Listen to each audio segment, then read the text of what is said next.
welcome to the Sequel in the City Summit London. I am Kendra Little, and I am a Microsoft MVP. I'm the founder of SQL Workbooks. I'm a Microsoft Certified Master, and most importantly, I am now an evangelist at Red King Software. And I'm so excited to kick off the day talking about the 4 keys to unlocking DevOps. We are going to talk about serious business today. We're going to talk about, as you can see, we're going to talk about pizza, we're going to talk about videos, we're going to talk about coffee, and we are going to talk about DevOps at the same time. First up, what kind of company is Domino's? We have Domino's over here in the UK. I've seen the stores. What does Domino's do? Pizza. Pizza. Domino's is a pizza company.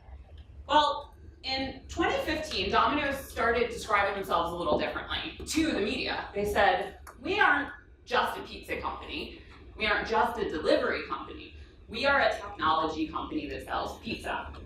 And at this point, that might sound a little like a cliche, but in 2015, it wasn't that much of a cliche. It was kind of a new way to describe yourself. And I think it's not just a phrase for them. I think it's something that Domino's took very, very seriously, and it made a real difference to the Domino's company. Here on the screen, you can see a graph that you may have noticed around the internet in around 2017. People were noting that the growth of stock price of Domino's Pizza was much more rapid than the growth of stock price of famous e-commerce companies. And it's not just when you compare them to Google and Facebook. If you compare the growth of Domino's stock price to the S&P 500 itself, you're like, wow, they have done an amazing amount of growth from 2010 to this graph ends around 2017. What happened at Domino's? It's related to them starting to think about themselves as a technology company, but it's related to other things as well. The CEO of Domino's, starting in 2010, is named Patrick Doyle, and he was there for around 8.5 years. And Patrick Doyle had really interesting leadership of the company. I don't know if you had the advertisements over here that we had in the United States, but way back around 2010, Domino's brought out some advertisements that had interviews with their customers, in which customers said things like, your pizza crust tastes kind of like cardboard. We think it should be better. And they really brought the customer into view in these commercials, saying, we have heard your feedback, and we need to improve our product. We need to actually make the pizza taste better. And they did this very publicly and said, we are focusing on the customer very clearly in these commercials. They focused on the customer in lots more ways, and that focus on the customer is a hallmark of how this technology company grew and grew and grew. Domino's introduced things like the pizza tracker. Way before we had all these delivery companies where you could on your phone see the progress of something to you, Domino's said, we want to give you, the customer, visibility into, is your pizza in the oven? Is it out of the oven? Is it on its way to you? And they also started experimenting on finding out what the customer would like.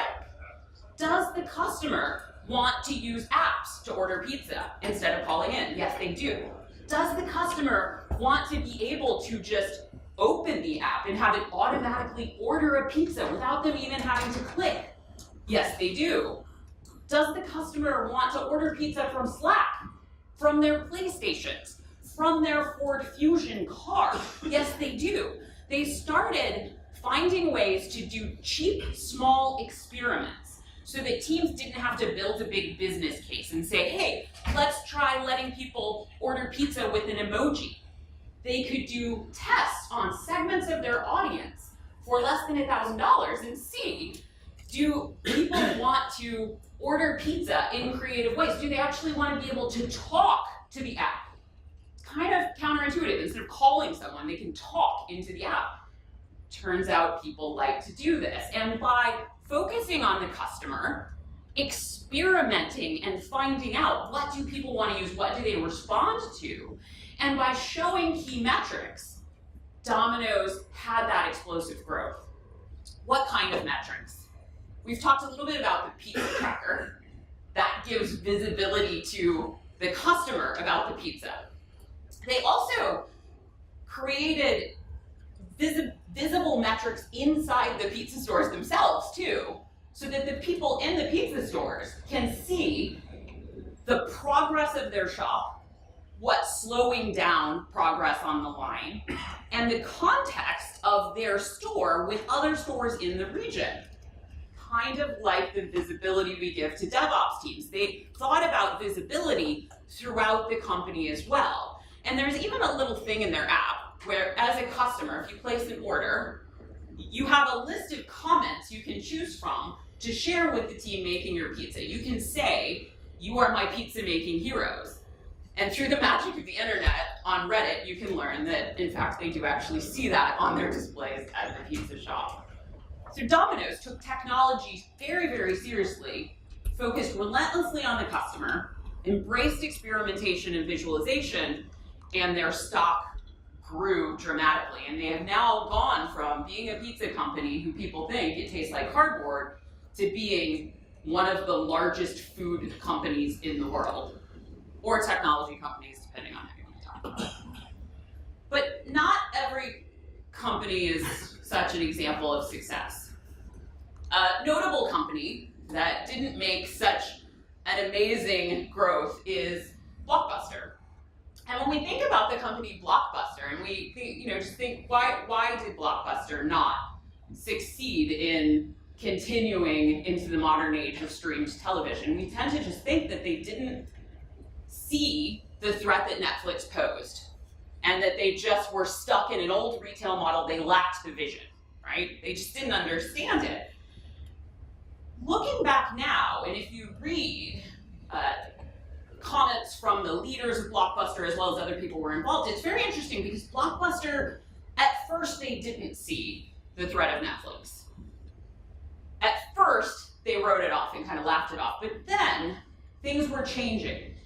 DVDs were introduced, and DVDs, back in the day, we didn't just have all of the streaming video. We didn't have broadband everywhere. Everybody didn't have devices to stream video. It was DVDs that enabled Netflix to start mailing videos out to the customer and making that a cheap enough process because they're much smaller form factor than cassettes. And Blockbuster executives noticed the sign-up rate of Netflix was taking away part of their customers. The CEO of Blockbuster, a fellow named John Antioco, he realized maybe we should do something about this, and he did two things. He started a new program called Total Access, and Total Access meant that you could go online and you could order DVDs from Blockbuster to be delivered to you. But you also have the stores, because part of Blockbuster's strength was, hey, if you're gonna plan a movie night on Friday night, you don't always plan that 3 days in advance, enough time for the mail to come. People want to be able to go to the store and just pick something out. And Total Access was better than Netflix because you could get a movie by mail. Maybe you watch a few minutes of it and you're like, oh, this isn't as good as I thought it would be. You could still then go to your local Blockbuster and trade it out same night, right? At the same time they introduced Total Access, they got rid of late fees. That was part of the program because I don't know how many of you had Blockbuster accounts, but if you kept your movie too long, you'd have these late fees pile up and then you kind of regret going in and having to pay for your late fees to get something else. They eliminated the late fees, which really allowed them to compete with Netflix. This graph shows, this is from the Harvard Business Review, and they interviewed John Antioco and talked about his time at Blockbuster, and the top line here is revenue. You can see that revenue took some hits at some points. It's not like going up and up and up, because if we take away late fees, we are going to take a chunk out of our revenue, but it's not like we're diving down here in the middle. The bottom line is operating income, and you see we do have a dip in operating income there.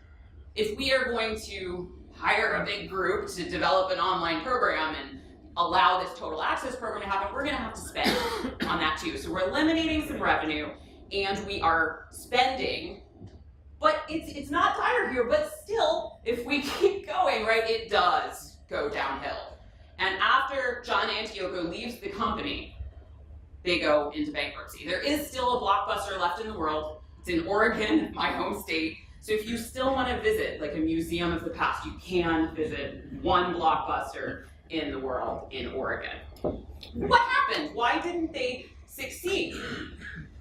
This plan sounds like it would work. And in fact, Total Access did have higher sign-up rates than Netflix did. Once the program got going, they were getting more new customers than Netflix was getting because of that added convenience factor. It was the failure to make a cultural change that really killed Blockbuster.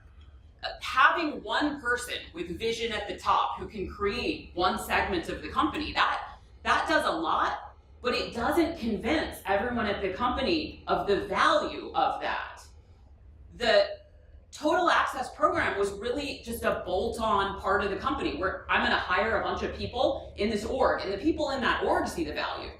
But the franchise owners didn't see the value. The board members didn't see the value. And this ended up with people just had doubts of, oh, I don't think we want to go this way. I think instead maybe we should buy Circuit City. I think we should actually add the late fees back. I think we should reduce the marketing of the Total Access program. People inside the company felt blindsided by this technology that was added on. They didn't buy in across the different groups in the company, and the change failed to take hold, and the business failed. We have to figure out how to make cultural change really happen in our companies to make technical change happen. Another company that has talked openly about how do we make cultural change happen in our company is Nespresso. I'm a huge fan of their coffee. I tasted it once on a trip to Europe. I was staying at an Airbnb and they had this magic little machine. And I said, I need one of these at home. And I went home and I figured out how to buy all this stuff on the internet because it's not as prevalent in the United States as it is over here. Nespresso started out in 1986 with 5 employees. They're not an independent company, they're part of the larger Nestle company. They're an organization within there. And they grew rapidly over time, and now they have 12,000 employees across 40 countries.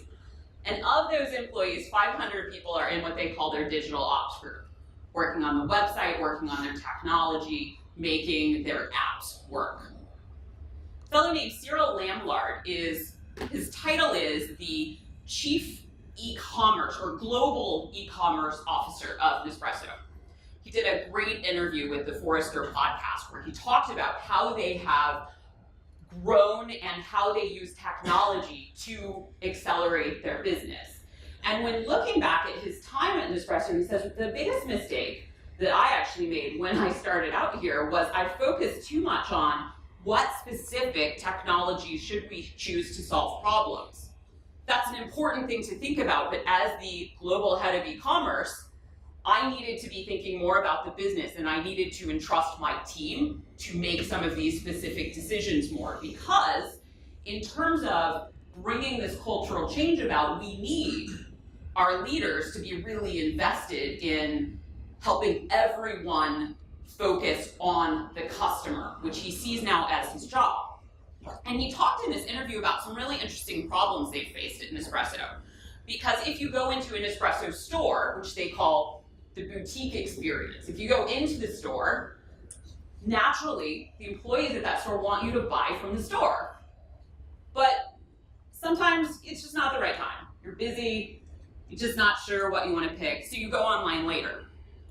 And the people who make the online app, of course, they want you to buy online. What they found at Nespresso was that the friction between these teams was causing things that frustrated the customer, like a coupon would be available in the store, but then if they go online later, they couldn't get it. Or different products in different places.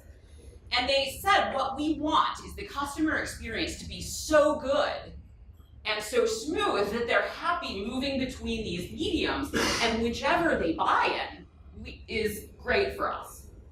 So he says that one of the things we think about, and one of the ways that we orient people, is we measure everyone on global outcomes. And he himself, even though he's in charge of global e-commerce, his incentives, his reward at the company, is also based on the performance of the boutique experience.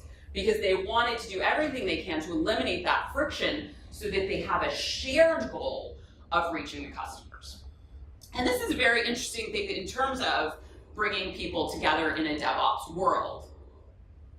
We at Redgate see 4 big areas of things you can focus on to help DevOps succeed at your company.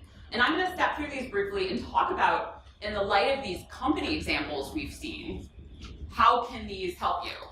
You'll learn more about these throughout the day in terms of technical ways to explore these areas and their strengths. The first area is standardization. When you look at this slide, it says team-based development. The natural thing to think of is a development team, right? Well, we need to stop thinking of a development team as just a team of developers, because we need everyone to standardize with the customer as their North Star.